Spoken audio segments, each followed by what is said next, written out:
Oh, man. Dang. Hold on just a second. Damn. Watch out.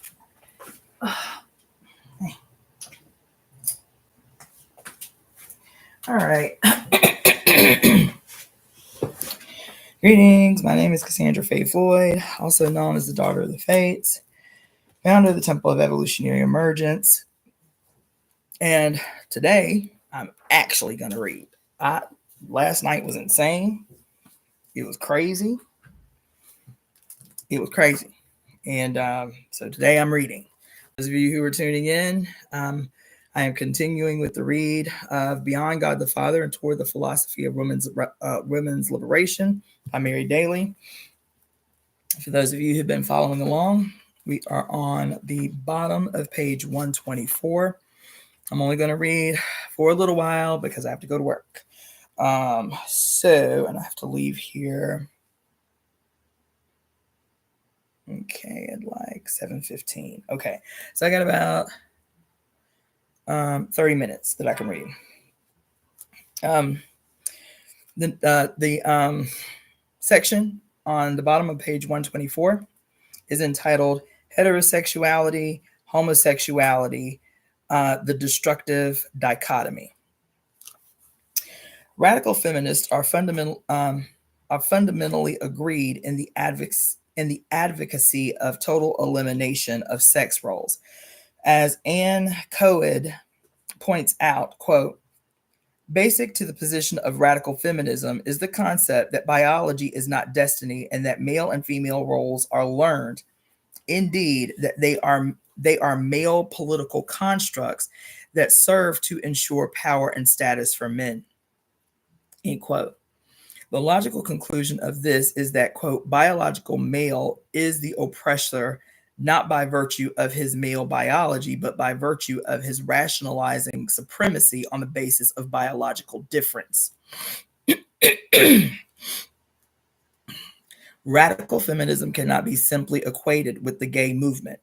One problem is that lesbians, as well as male homosexuals, frequently assume sex roles. The only difference from normal heterosexual role playing, the only difference from normal heterosexual role playing then becomes the fact that the parts are assumed by the, quote, wrong sex. Such standardization of persons into roles is antithetical to radical feminism, which is concerned with overturning the sex role system. Lesbians may also be radical feminists, but the fact of choosing women rather than men as sexual partners does not of itself necessarily challenge sexist society in an effective way, any more than choosing men as sex partners necessarily supports a sexist society. The categories of heterosexuality and homosexuality are patriarchal classifications.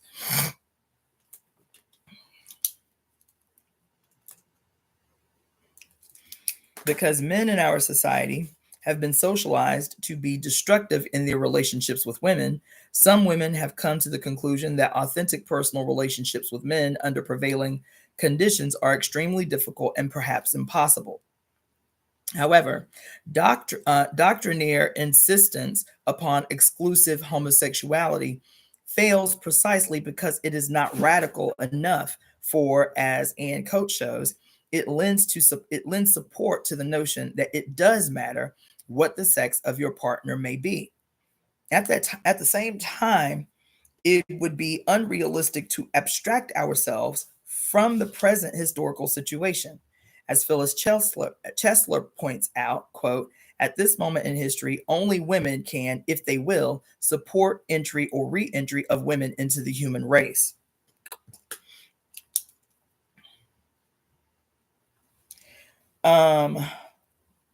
Women in groups are repeatedly asking whether, given our conditioning as women, we can ever wage a feminist revolution as long as we are psychosexually bound to men.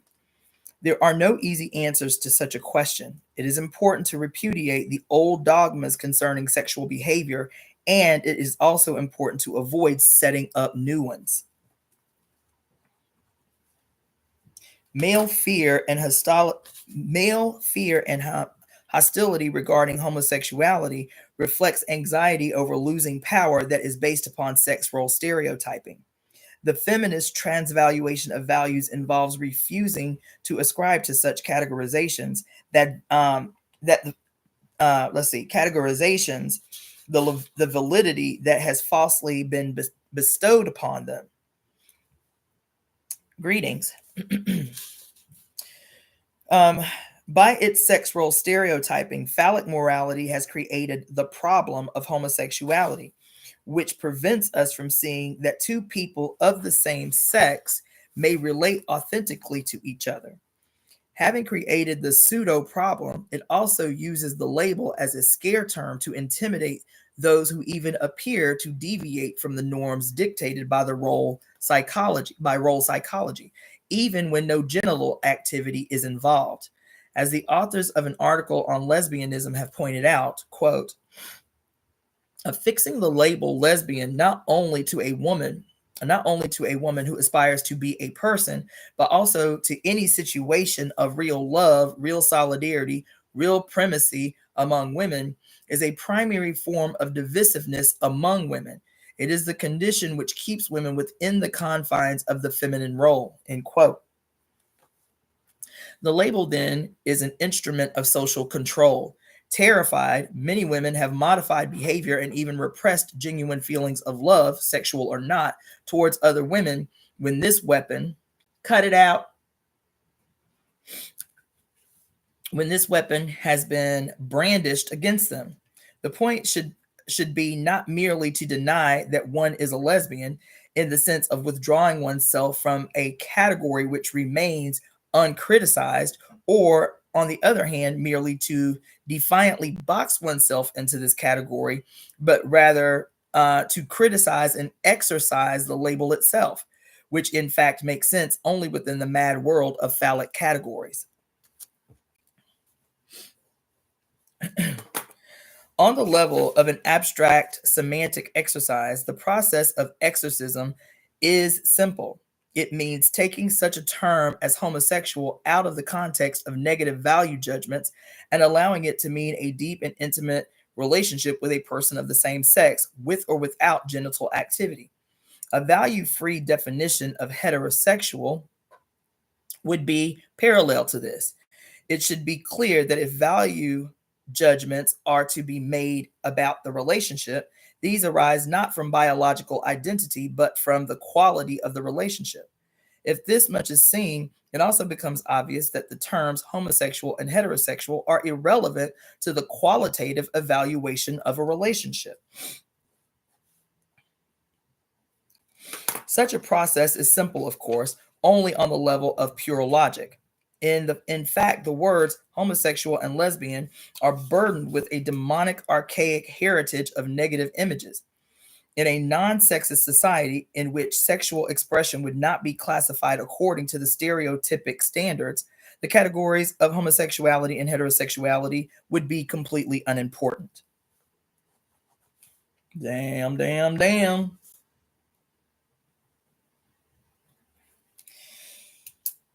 However, the archaic heritage will not be dispelled merely by one-dimensional refusal of sexist society rules solely in the area of sexual behavior.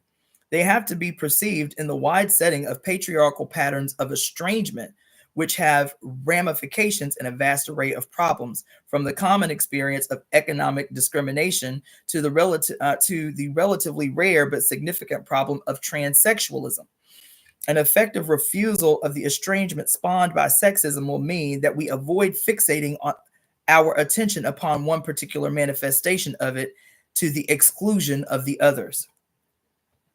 The most holy and whole Trinity, power, justice, and love. Tillich has rightly shown that, quote, all problems of love, power, and justice drive us to an ontological analysis, end quote. What his analysis leaves out is the essential fact that division by socialization into sex roles divides the human psyche itself. So that love, cut off from power and justice is pseudo love. Power isolated from love and justice is inauthentic power of dominance. And justice is a meaningless facade of legalism split off from love and real power of being. Woo! Without a perception of the demonic divisiveness of sex role socialization, an ontological analysis of these problems remains hopelessly sterile and removed from the concrete conditions of existence. It is not really ontological.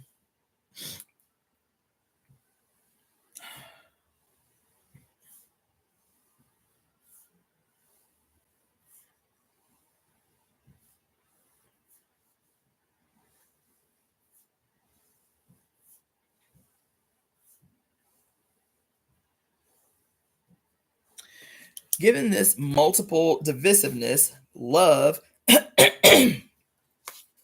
is restricted to the private sphere. The theory of two kingdoms, according to which love holds a prominent place in the private order, whereas power reigns in the political order, has been a common idea in Lutheran theology. Expressed in other language systems than that of the two kingdoms, this is a common idea in our whole culture. The idea that these realities can be separated and still be real is, of course, a mirage. Women's movement theorists have shown that the personal is political, that the power structures get into the fabric of one's psyche and personal relationships. This is sexual politics. Power split off from love makes an obscenity out of what we call love, forcing us unwillingly to destroy ourselves and each other. R.D. Lang has given us a terrible insight into the destructiveness of this privatized love, which is ultimately public, reflecting the alienated consciousness shared by all. He writes of the menace to those trying to break out of alienated consciousness coming precisely from those who, quote, love us. Quote, and because they are humane and concerned and even love us and are very frightened, they will try to cure us. They may succeed, but there is still hope that they will fail, end quote. Whoa. When extended outside the sphere of familial and personal relationships, the love that serves patriarchal power sometimes is the impotent do-gooder quality that is conveyed by such expressions as charity bazaar or charity case.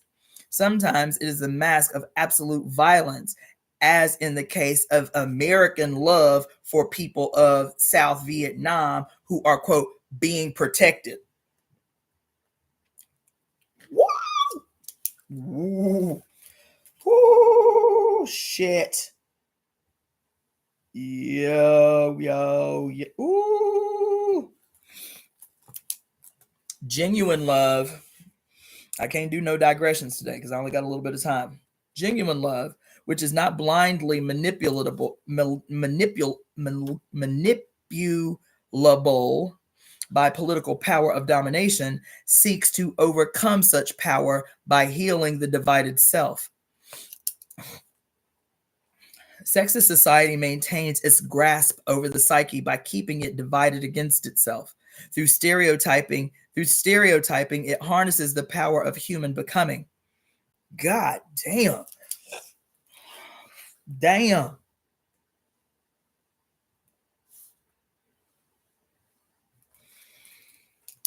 Damn. Through stereotyping, it harnesses the power of human becoming.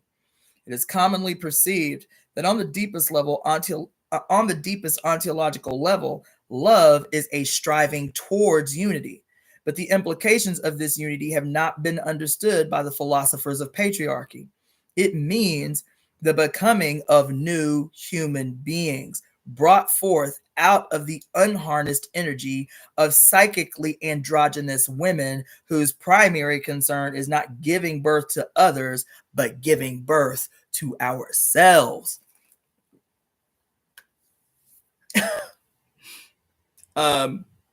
I am on, for those of you who just coming in the room, I'm on the second paragraph on page 128. Woo, woo. Mm.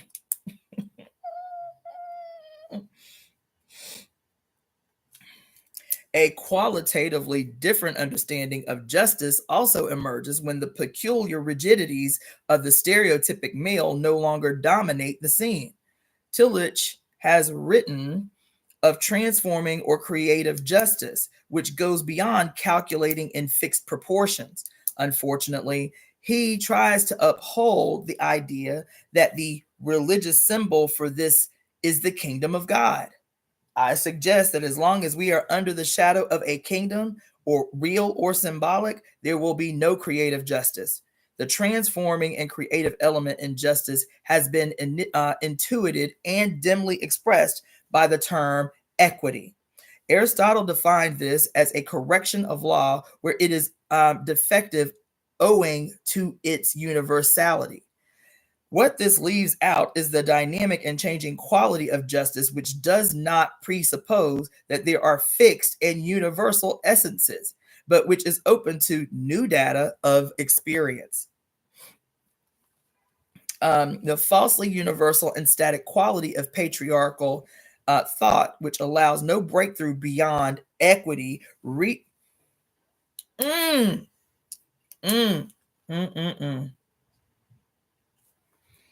Woo, woo. The falsely universal and static quality of patriarchal thought, which allows no breakthrough beyond equity, reaches the ultimate state of sclerotic rigidity when the subject under consideration is the female half of the species. An example of this sclerosis, which has prevented anything like creative justice in relation to women from emerging in Christian thought, is the approach of renowned theologian Helmut Thicklek, who in his The Ethics of Sex writes, quote, "It is, so to speak, the vocation of the woman to be lover, companion, and mother. And even the unmarried woman fulfills her calling in accord with the essential image of herself only when these fundamental characteristics, which are designed for wifehood and motherhood, undergo a sublimating transformation but still remain discernible." End quote. Further on, Thicklek gets even worse, opinion that that woman is oriented excuse me, that woman is oriented monogamously because she is profoundly stamped by the sexual encounter, insisting that she is marked by the first man who possesses her. Quote, "One must go even further and say that even the first meeting with this first man possesses the faculty of engraving and marking the woman's being, that it has, as it were, the character of a monos and thus tends towards monogamy." End quote. For Thicklek, clearly the male is God in relation to women. His language betrays him at every step. He claims that numerous psychopathological symptoms are determined by this structure of feminine sexuality. A woman's frigidity, as well as the vampire insatiability of the strumpet, are traced to her first sexual encounter. Creative justice, which could break through this dualistic sort of ethics, is not likely to come from those whose status benefits so totally from stereotypic rigidity. The sterility and rigidity of non-creative justice that classifies and remains closed to change is reflected not only in ethics but also in legal systems, as well as in the attitudes of those who interpret the law. Patriarchal rigidity expressed in law, moreover, carries over from women to other disadvantaged groups. As it is important to remember, that over 50% of all these segments of humanity, for example, Black people, the third world, are women. Gunnar Myrdal, in his famous Appendix 5 of An American Dilemma, wrote, quote, in the earlier common law, women and children were placed under the jurisdiction of the paternal power. When a legal status had to be found for the imported Negro servants in the 17th century, the nearest and most natural analogy was the status of women and children. End quote. Myrdal cites George Fitzhugh, who in his Sociology for the South, 1854, characterizes together wives, apprentices, lunatics, and idiots, asserting that a man's wife and children are his slaves.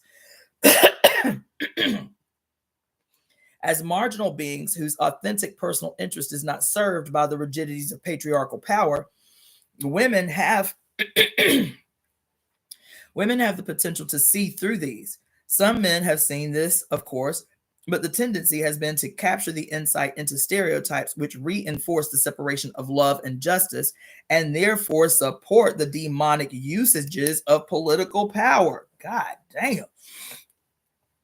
This can be seen in the cliche, quote, man is the head and woman is the heart. At least one renowned legal authority, however, tried very timidly to suggest the possibility of overcoming the dichotomy by bringing more women into the legal profession. Justice Jerome Frank suggested that there might be a connection between the inflexibility of the Roman legal system and the fact that the power of the father, patria potestas, was a dominant characteristic of Roman society. He points out that in Greek society, in which the power of the father had diminished, the legal system was more flexible. Quote, I suggest that it is barely possible that, as a result, the role of the mother emerged as an influence on Greek legal attitudes, so that equity, greater lenience, more attention to circumstances that alter cases in the application of rules became an accepted and legal ideal. End quote. God, yo, damn.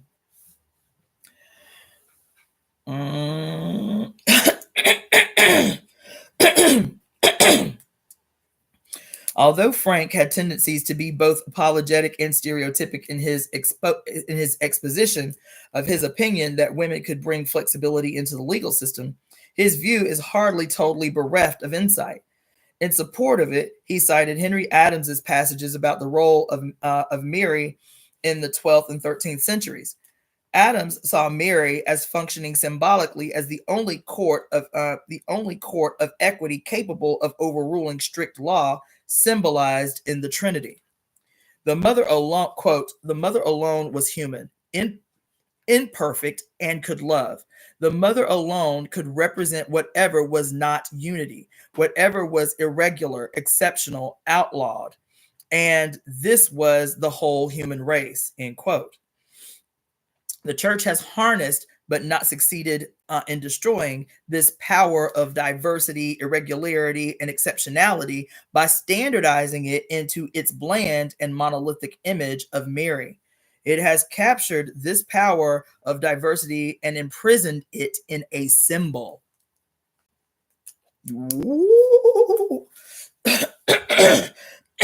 Excuse me.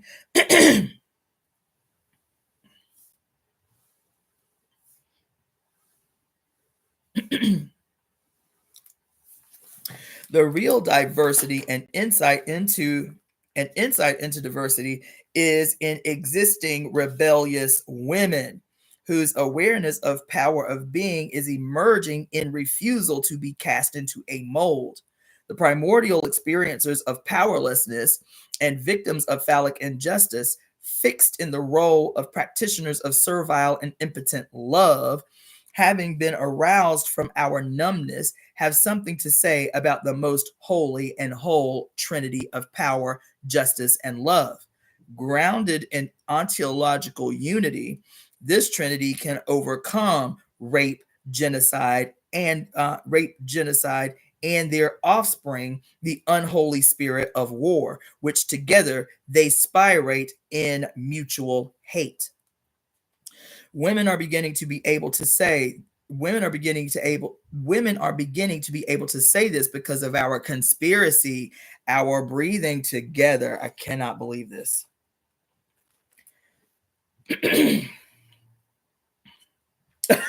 I cannot believe this.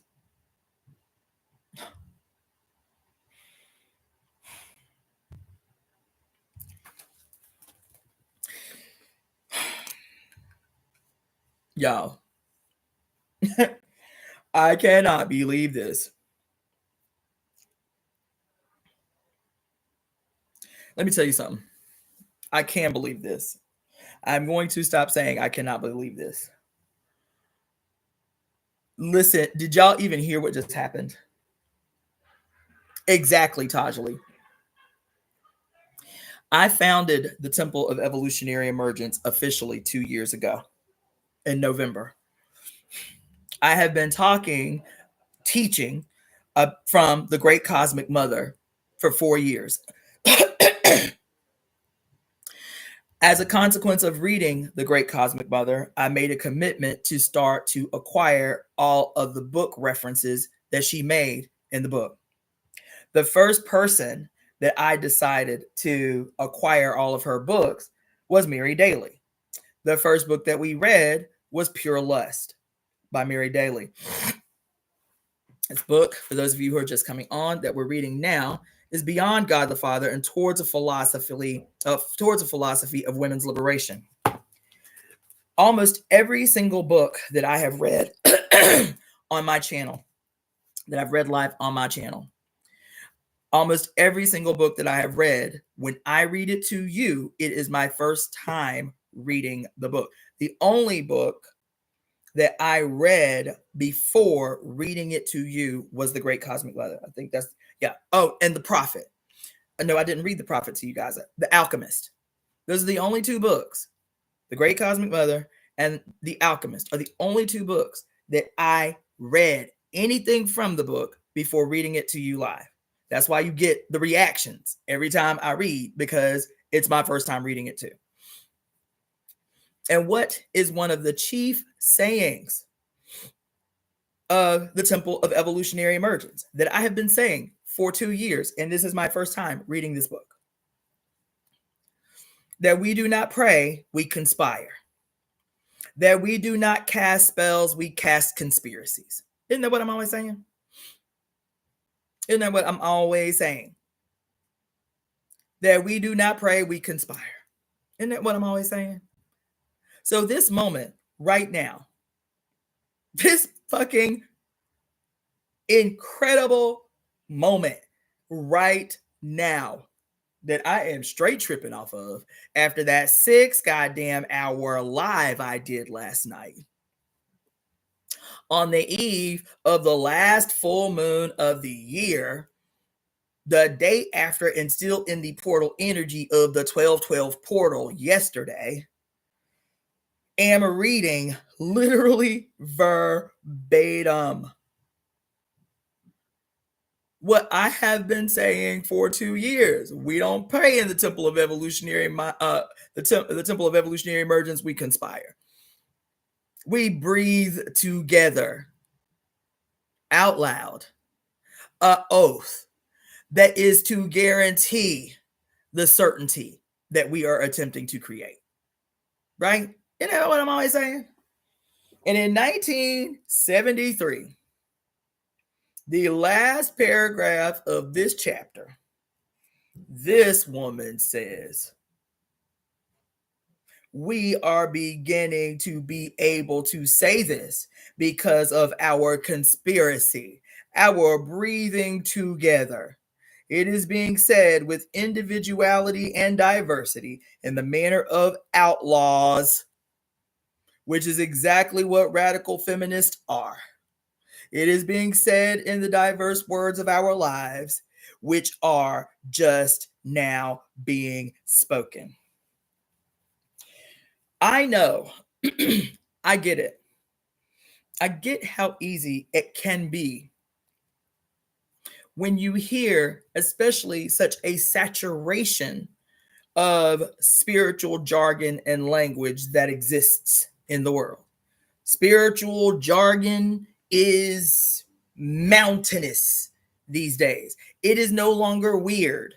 You know what I'm saying? It is no longer abnormal to be talking about energy and to be talking about manifestation and to be talking about, the power of the I am and all of this stuff. It's not awkward. It's not abnormal anymore, right? As a matter of fact, this language is tied to a multi-billion-dollar a year industry, new age spirituality, right? So I get it. I get how easy it can be to reduce the extraordinary significance of a moment. It can be easy to miss and overlook the extraordinary significance of a singular moment. I have talked to you guys at length about the clarity. Oh my God, the clarity and the stillness required to allow us to recognize in a singular instance, in a singular moment, when some quote prayer we have said, some quote wish we have made, some quote manifestation we have spoken, no matter how old it is, to be clear and present enough to recognize in a single second when that thing you said a year ago or 10 years ago or 30 years ago as a child has manifested in the fucking moment. We miss so often because of the busyness and the noisiness of our lives. We actually miss those moments when a question we ask spirit is being answered in real time. A confirmation we've been secretly seeking has been confirmed in real time. But because we're so busy, we just run through blind everything. Oh my God. And the thing that is so significant about this moment, man, is I'm always taken back to Oya. I'm always taken back to this moment that we have just leaped both feet forward into as of November 19th, when Pluto entered Aquarius, signaling our official entry into the Aquarian age that is governed by the goddess Oya. In the age of her entry, her reign over the baptismal era of our entry into the Aquarian age. We have entered the Aquarian age with Oya as the guardian for the entry into this age. She is defining the first 20 years of our leap into the Aquarian age, asking us all the time, what are you building in this moment? What are you creating in this moment? As you, every time you open your mouth, you are conspiring. What are you conspiring toward when you open your mouth? What conspiracy are you casting when you open your mouth? Oh my God.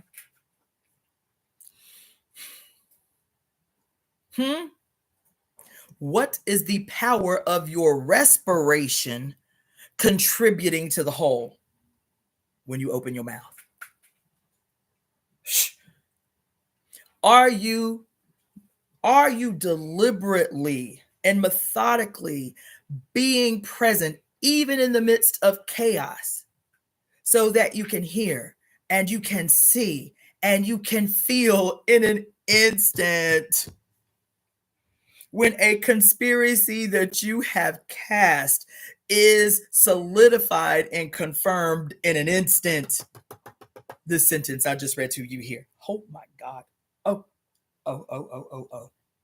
And why do I say Oya? Because Oya is the guardian of the winds and the storms of radical transformation. And within the chaos of those storms, within the wind, within the wind that makes everything seem a blur within the wail in the wind that is so noisy and piercing, even as she is generating these storms to force evolution, to force radical transformation, to force evolution within all the winds. At the center, at the heart, is the stillness. It's the quiet, is the eye that allows us that even as we are surrounded by chaos, she will still us. She will speak to us. But can we hear? Are we open to receive what it is she's trying to show us in the majesty of the necessary chaos? Y'all, I am in this moment. I am all the way up in this moment. And it's perfect timing because it's 7:15, which is when I said I have to walk out of the door to go work. But baby, in 1973, this is what I am talking about. I will say this and I'll shut up. It's too easy to, scoff at talk of energy and manifestation and all of that stuff. And I get why, because 99% of the people talking that bullshit is not about that life. That's just the reality of it. 99% of people talking that bullshit is not about that life. They are using spirituality. They are using spiritual language and jargon as an escape from reality. As an escape from reality. They are not about that life. And so it is easy for some people to be like, hear this hippie shit. You know what I'm saying? Hear this woo-woo shit. But to be a spiritualist and to not be a scientist is problematic. To be a spiritualist and to not be a politician is problematic. To be a spiritualist and to not be an activist is problematic. It's problematic. Because science is the explanation and observation of the material world. To be a spiritualist and not be a scientist, you are reproducing the ills of the past that have been created by the opposition to break apart, to split away, to dichotomize the wholeness of the human experience in its partnership and relationship with the one. And so when I talk about the casting of a conspiracy, right? When I talk about what are you conspiring to create in this moment when you open your damn mouth, recognizing the power that emanates from inside of us to change the material realm. You understand? And then we are presented in a moment. This woman, Mary Daly, was a recovering Catholic. This woman did not even, she wasn't on no like goddess worshiping shit. She was like, this goddess shit, if y'all need to use that to like purge patriarchy from your consciousness, that's cool. You know what I'm saying? That ain't what I'm on, but y'all got it. She was not about, we read a whole giant ass book, Pure Lust. She ain't talking about the goddess, but maybe twice. She's like, I get why women feel the need to like have in a mental image, an image that is antithetical to that which has been oppressing them. Okay, whatever you need to do to purge yourself of this demon of patriarchy, you got it. Do what you got to do. So she ain't no spiritualist, Mary Daly. She was a radical feminist. She's like, we out here trying to make a motherfucking revolution, bitch. We trying to stage a goddamn contest. That's what we about. That's all she was about. And even she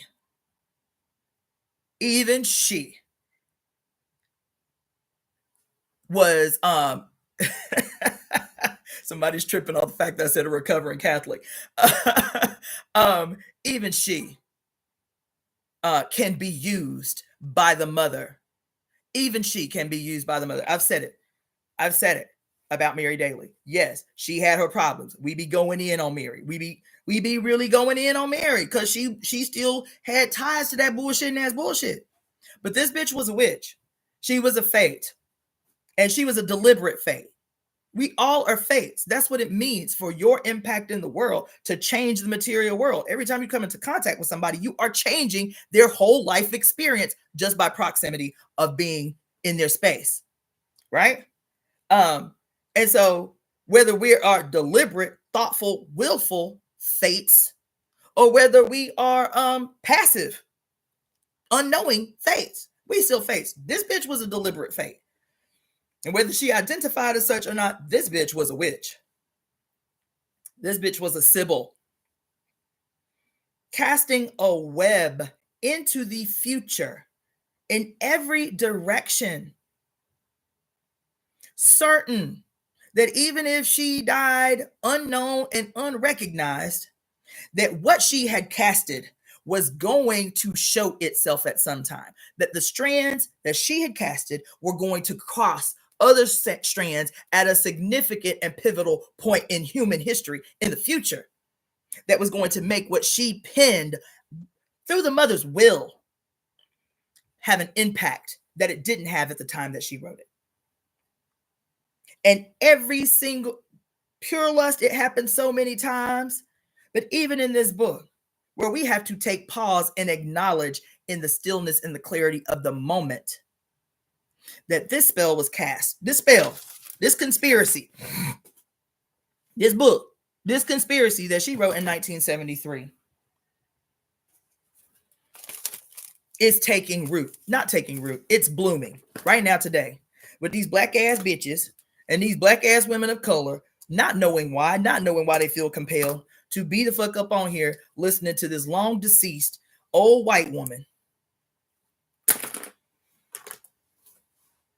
as she saw the dismantling of the institution of patriarchy. And she didn't know it was going to be us.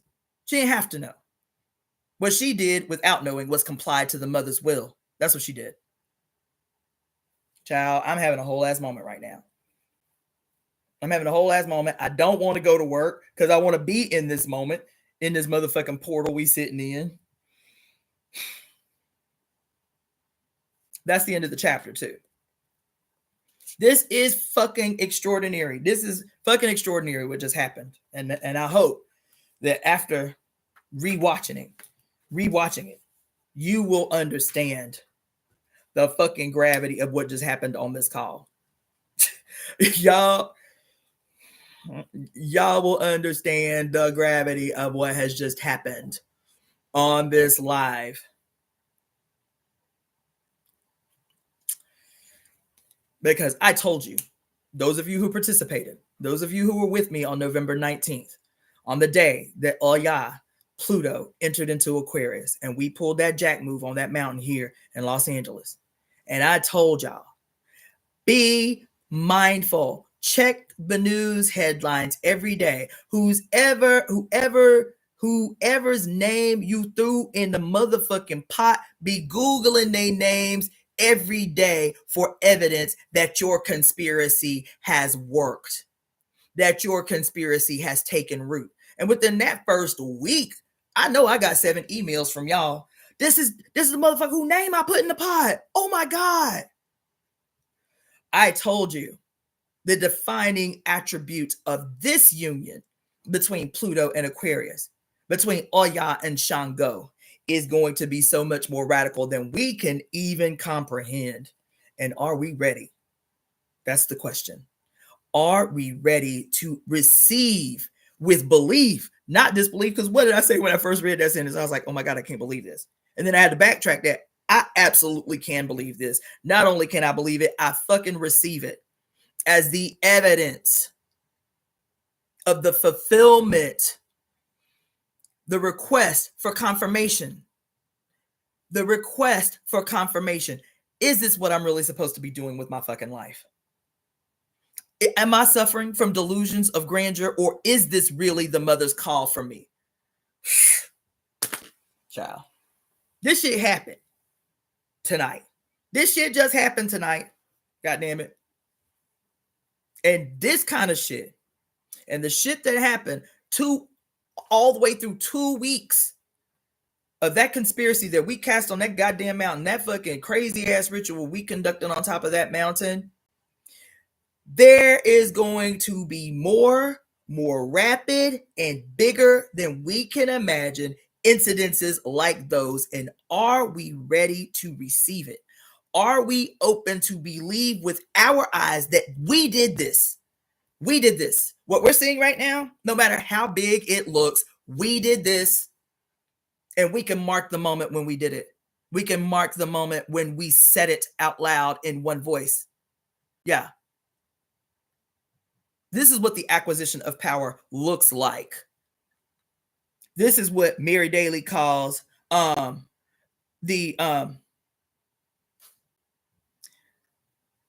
emergence of the emergence of the race of women becoming fully human. Y'all, now I gotta go to work. That shit was fucking powerful. Oh my God. And the reason, let me just say one more thing. Because this seemingly innocent, seemingly small thing, this one sentence, child, that has just reverberated through my whole spirit. I always want to bring you back to the live, the reading that I did for the temple months ago, maybe August or some shit. And I spent so much time on that very first card I pulled, which was the crawlers, the snakes.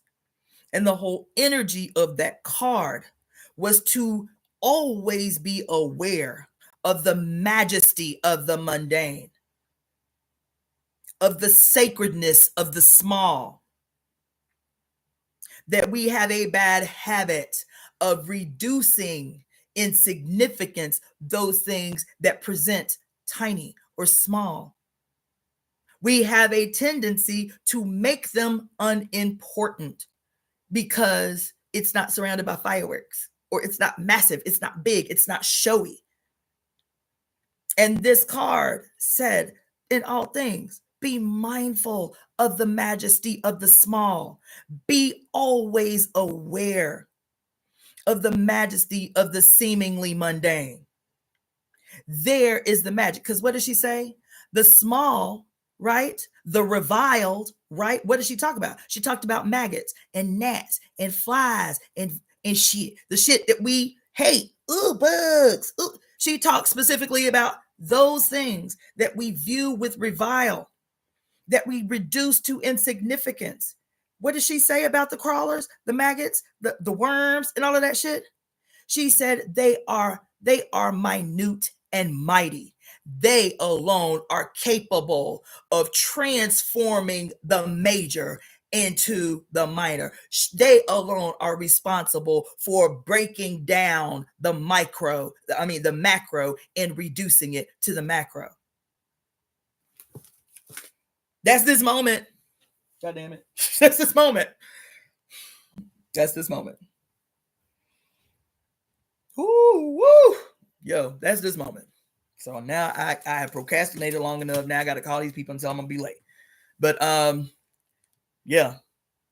Yes, Java Watson, like the fleas on a dog, the war of the flea. Yes. Able to take down an opponent 1,000,000 times their size. With what? The unity of purpose and will.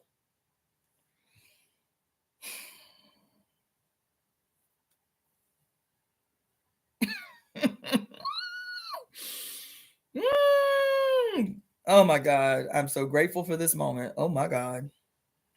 All right. I gotta go. All right. Peace, everybody. I can't read no more tonight because I got 10 million things to do. So I will try sometime throughout my extraordinarily busy day tomorrow to sit down for 30 minutes or so and continue to read. All right. Peace.